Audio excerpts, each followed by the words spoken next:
Praise the lord. యేసు నామమే జయము. మన రక్షకుడు మన విమోచకుడైన యేసుక్రీస్తు అతి పరిశుద్ధమైన నామంలో అందరికీ వందనాలు.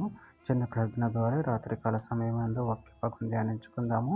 పరిశుద్ధుడ మహాగణుడైన దేవ యేసయ్య, సర్వాధికారి అయిన మీకే వేలాది వందనములు, కృతజ్ఞతలు, స్తుతి స్తోత్రం చెల్లించుకుంటున్నాను దేవ రాత్రికాల సమయమందు ప్రభువా వాక్య భాగం ధ్యానిస్తుండగా వాక్య భాగం అర్థములు సహాయం చేసి మీ కృపలో బలపరిచి మీకు మాదిరిగా మమ్మల్ని నడిపించమని చిన్న ప్రార్థన యేసు నామంలో అడిగి వేడుకుంటున్నాను తండ్రి. ఆమేన్ ఆమేన్. కొరింథీయులకు రాసిన 2వ పత్రిక 13వ అధ్యాయం 7వ వచనము. మీరు ఏ దుష్కార్యమును చేయకుండా వలనని దేవుని ప్రార్థించుచున్నాము. మేము యోగ్యులమైనట్టు కనపడవలని కాదు కానీ మేము భ్రష్టులమైనట్లు కనపడినను మీరు మేలైనదే చేయవలని ప్రార్థించుచున్నాము. ఆమె దేవుడి వాక్య భాగం జీవించిన గాక. ప్రభునందు ప్రియులారా, ఇక్కడ వాక్య భాగంలో గమనించినట్లయితే మీరు ఏ దుష్కార్యములను చేయకుండా వలనని దేవుని ప్రార్థించుతున్నాము.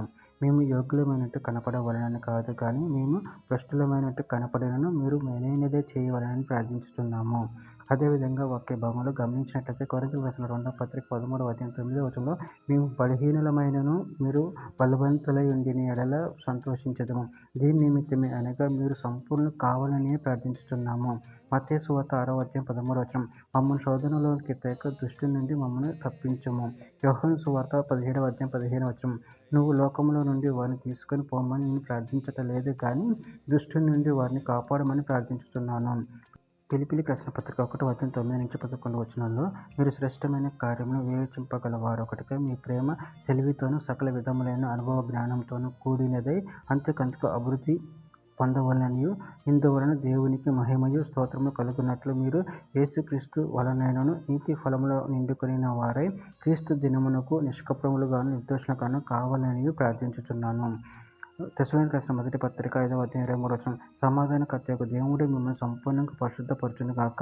మీ ఆత్మయు జీవమును శరీరమును మన ప్రభువైన యేసుక్రీస్తు రాకడయందు నిందారహితముగాను సంపూర్ణంగాను ఉండునట్లు కాపాడబడును గాక. తిమోతికి రాసిన 2వ పత్రిక 4వ అధ్యాయం 18వ వచనము. ప్రభువు ప్రతి దుష్కార్యం నుండి నన్ను తప్పించి తన పరలోక రాజ్యమునకు చేరునట్లు నన్ను రక్షించును. యుగయుగములకు ఆయనకు మహిమ కలుగును గాక. చివరిగా ఒక మాట. రోమీయులకు రాసిన పత్రిక 12వ అధ్యాయం 17వ వచనం. కీడుకు ప్రతి కీడు ఎవరికి చేయవద్దు. మనుషులందరి దృష్టికి యోగ్యమైన వాటిని గూర్చి ఆలోచన కలిగి ఉండుడి. ఆమె దేవుని వాక్య భాగం జీవించిన చిన్న ప్రార్థన చేసుకుందాము. పరిశుద్ధుడా, ప్రేమ కలిగిన దేవ యేసయ్య, మీరు ఇచ్చిన వాక్య దానాన్ని బట్టి ప్రభు కృతజ్ఞతలు చెల్లించుకుంటున్నాను తండ్రి. నేను మేము మేలైన దాన్ని చేయు శక్తిని నాయన మనసును అనుగ్రహించి మీ ప్రేమ కృపలో బలపరిచి స్థిరపరిచి మీకు మాదిరిగా మమ్మల్ని నడిపించమని చిన్న ప్రార్థన యేసు నామములో అడిగి వేడుకుంటున్నాను తండ్రి. ఆమేన్ ఆమేన్.